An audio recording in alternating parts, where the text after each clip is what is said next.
Spy habits. Why does Putin hold his right hand near his body? Scandalous exclusive. Trump walks around with noticeable bruises on his arms. Exposure. We read the president's thoughts verbatim. The secret emotions of the presidents are read through facial expressions and gestures. Whether you live or not depends only on me. Daily Mail put forward a shocking truth.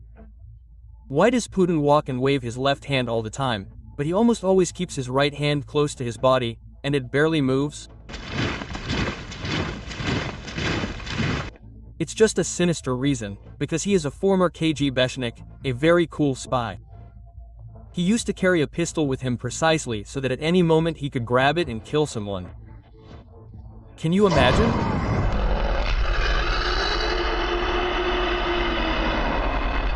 Complete nonsense. Such a respected publication. The Daily Mail is telling Americans this in all seriousness. It really seems to them that since he was in the KGB, that's all, a super spy. A pistol on the right, a shooting handle on the left, a camera in the eye and a bulletproof tie. In fact, the Pinyor bunker mole in Dresden was not an undercover KGB agent, but was engaged in spying on Soviet students in the GDR. He was not allowed to do more serious tasks. Weak and not self-confident. Another scandalous exclusive. Trump walks around with noticeable bruises on his arms. Stains on the hands have to be covered urgently. It can be seen that they arise suddenly. It is not fatal in itself, but it looks like a symptom of serious problems with blood circulation. The heart lacks strength.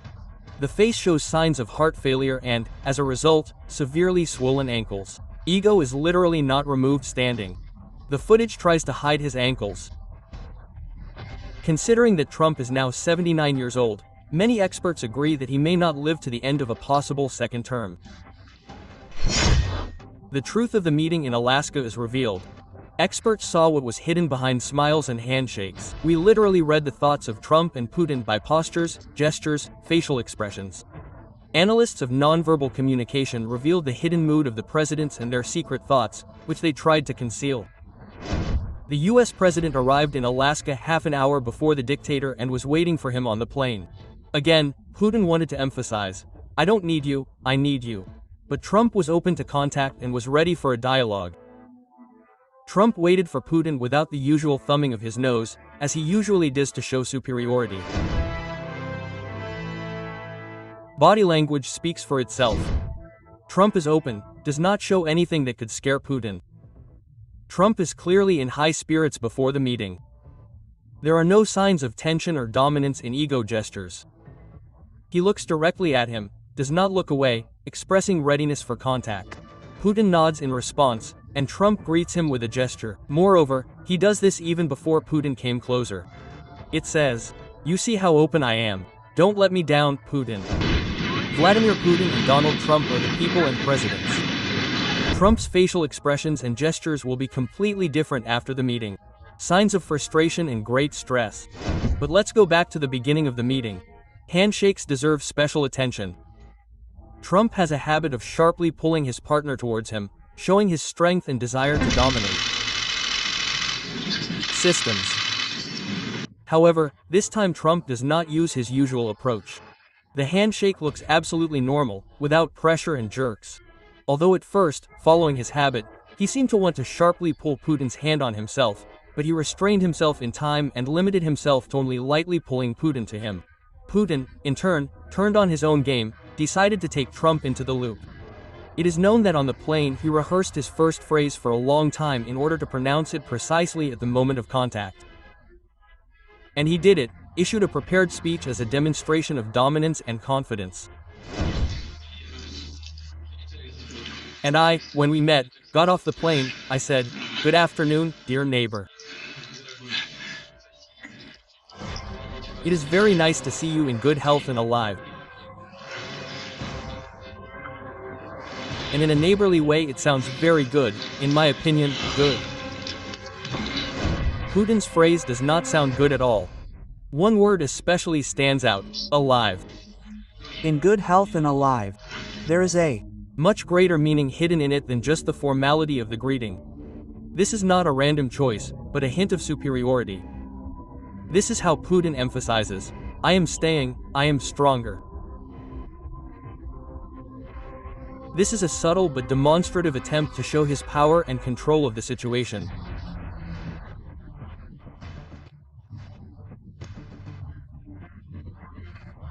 You will soon leave the presidency, and I will be the president forever. Quote, perhaps Trump simply did not understand Putin's English speech, or maybe everything was different. He deliberately held back, because he was in the mood for a rapprochement and did not want to answer. Although the appropriate answer suggested itself, I am very glad to see you alive. For now, alive. Such a line would sound appropriate, because the fate of Putin, whether he will live or not, largely depends on decisions Trump himself.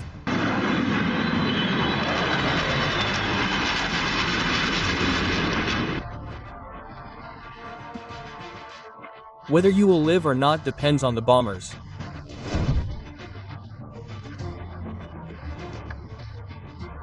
In a few seconds, Putin bows his head and shrugs.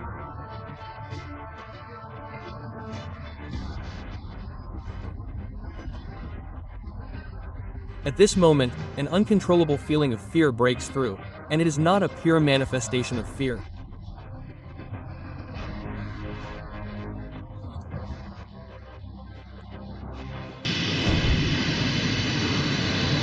And here is a probe clearly directed by Trump bombers all, even can be said in your honor.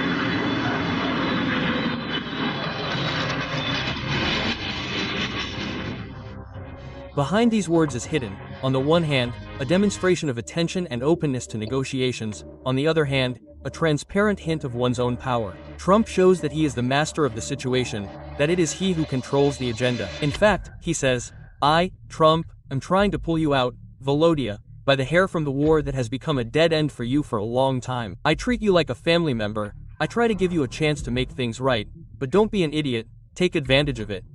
Quote. This appeal sounds both like an outstretched hand and a warning. Putin has a rare chance, but it is not infinite.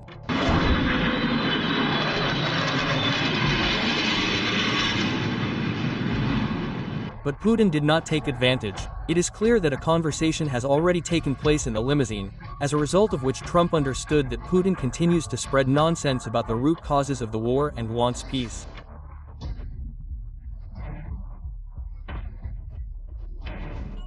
Therefore, Trump has this as how leaders, heads of companies, who feel like they are the masters of the situation.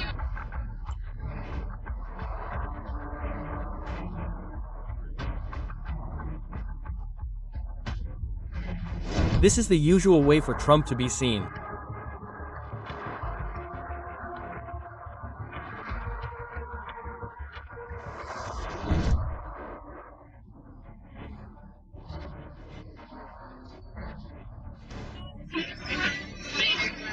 While Putin is not understanding the questions asked by Trump, he will agree to do so. Manad sa ego gubi zati ito ego, a usual sign of disappointment or stress.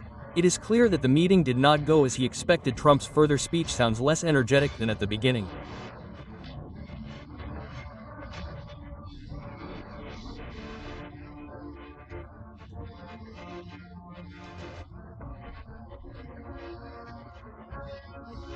His voice is quieter, he hardly gestures with his hands, which is completely unusual for him.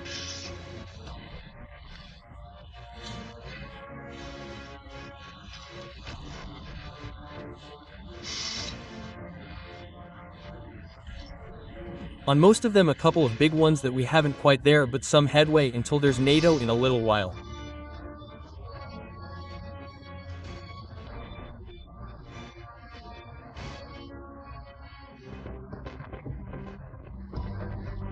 He thanks Putin, talks about a constructive and mutually respectful atmosphere. But it is clear that Trump is under stress. His whole body and facial expressions give out. This is not what Trump expected. In the end, Trump thanks Putin, but clearly does not respond with pleasure to Putin's offer to meet in Moscow.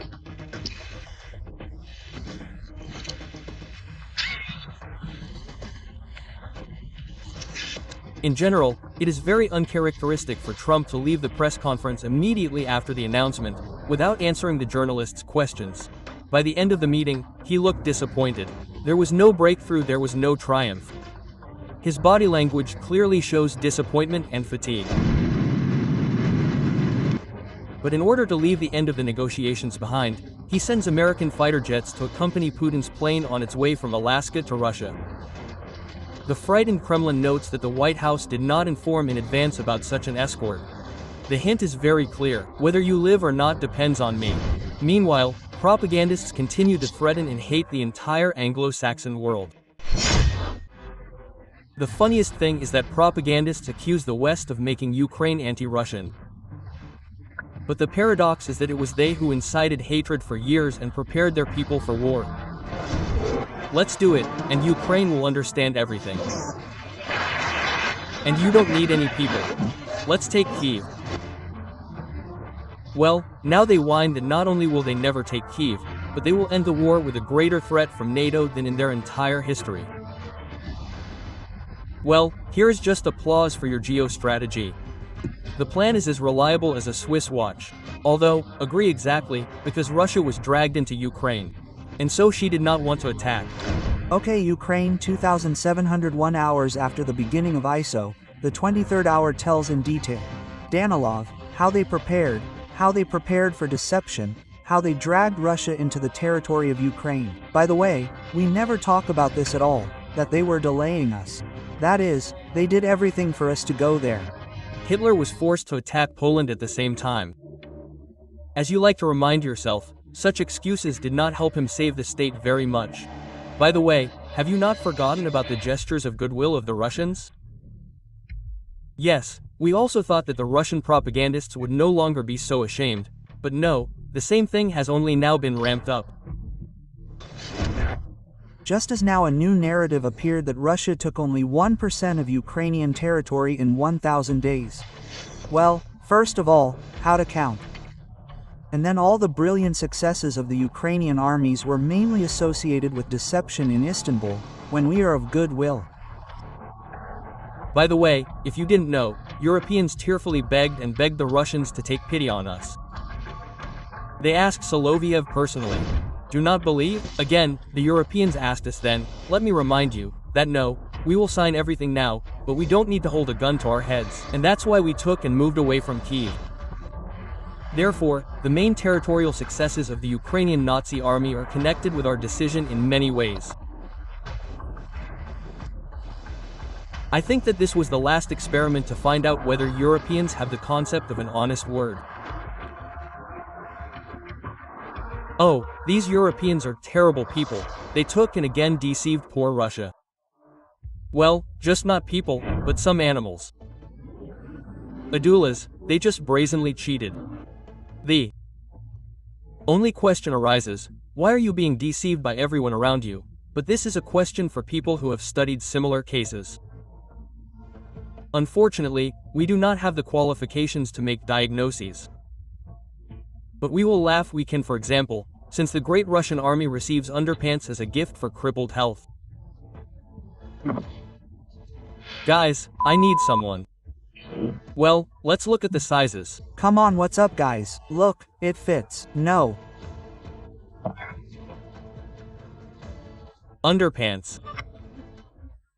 Please. Distribute half. An attraction of unprecedented generosity, especially for Putin's elite. Not one pair of underpants for everyone, but one for everyone. And the US Army can do the same. And the boys' fresh underpants will be needed very soon, because Soloviev explains, the situation is difficult. Well, I drove by, now I've been to Alexander Alexeyevich Henstein, I've been to Kursk and Belgorod. Very restless. And the situations are difficult, and the shelling is constant. Well, you wanted Divizhui, well, here you go. Why are you whining now? The war is happening both on Russian territory and with Russians in Ukraine. Here's a fresh example for you. Hello, dear my friend, and I found ourselves in a very difficult situation. There are two of us left in the group. Me and Valchik. We get in touch with the commander, we ask for a rollback. He does not give us a kickback, says, if you roll back, I will reset you personally. But we decided with a friend. We will turn off the rudder, we will throw out the automatic machines and we will try to go up. The correct solution in conditions when no one needs you in the family, and the family itself is not in the mood to leave one of you alive. This is still a white debt that needs to be paid. But don't worry, Skobieva has already defeated everyone. Ukraine will still have to agree to a deal concluded mainly on Putin's terms in order to end this war. Hamsters applaud standing in front of TV screens. Victory has never been so clumsy. I would have said already then simply that all of NATO fell apart, and Putin now rules the solar system. But this, friends, is only the tip of the iceberg. After all, propagandists are different. For now some promote victory, others total betrayal. People who have nothing to do with it at all are asking to end this difficult, bloody operation. That is, there, on the battlefield, we die, and in the USA people use it to get the Nobel Prize, for example. Yes. Being a Russian nowadays is not sweet at all. It's not just that the whole world hates you, well, except for the beaten ones. The Americans also give Ukraine various weapons to bomb you, and in the end they will receive the Nobel Prize. And everyone doesn't care about your interests. What are our interests? They say, Ukrainian society will not accept this, Ukrainian society will not accept it, and the Russians will accept everything. Well, what else is left for the Russians to do? Patience is in your honor. In general, this video describes the strategic position of the so-called Russia very well. Just pay attention to us.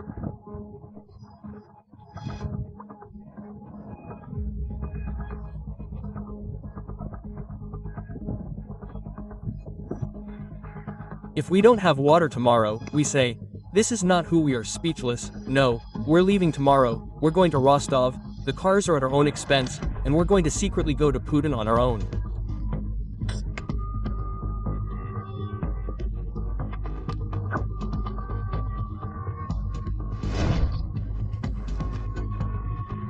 Well, that's a delicacy. We have such a refined, sophisticated people.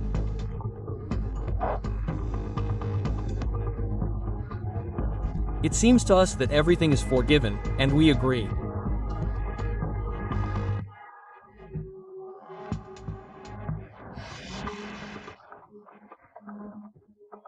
It would be difficult to imagine something like that in the first year, but it's the only country that has abandoned as the sanctions have suddenly taken effect, and even the propagandists themselves recognize this more than a year in a state of war with actually a serious slowdown of economic development there and everything else. Well, it is, well, let's be real, because during the war there can be no enthusiasm in business there and a lot of things.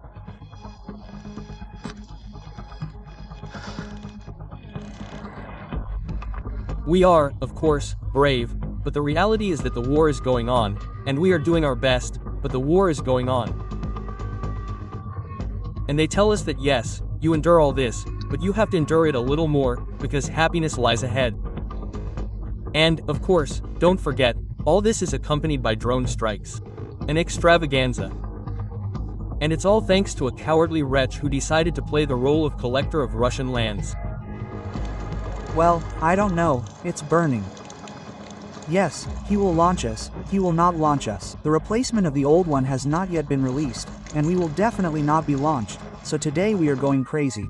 The attacks clearly won't end there, so you can go crazy. We are only warming up, nothing really yet did not start. It seems to me that the Shah's terminal is not super interesting either.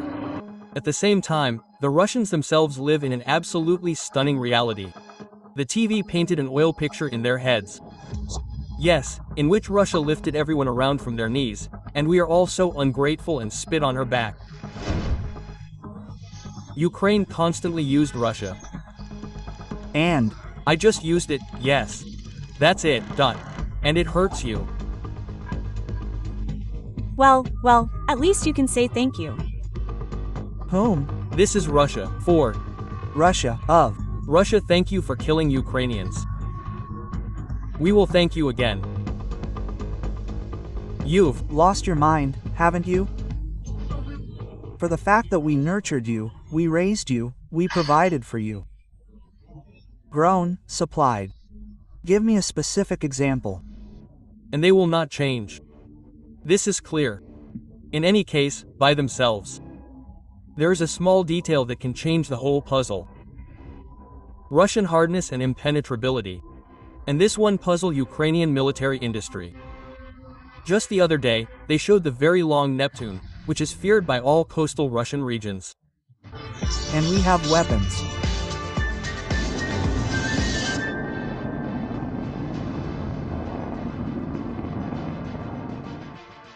And this is in addition to the fact that now we have Flamingo cruise missiles. And President Zelensky has stated more than once that the last combat tests of the Ukrainian ballistic missile are already underway. Can you imagine what will happen to the Russians when Ukraine finally develops all its capabilities? He is alive. Is there anyone? Well, you are. 200. 200. Dead.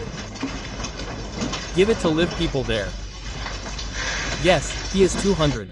He is overwhelmed. All. Yes, these are not drones. Yes, these are not drones. He broke. Where the arrival was. She broke everything. That's how it turns out that slowly, but the ear on the clay chicken legs wobbles and prepares to fall.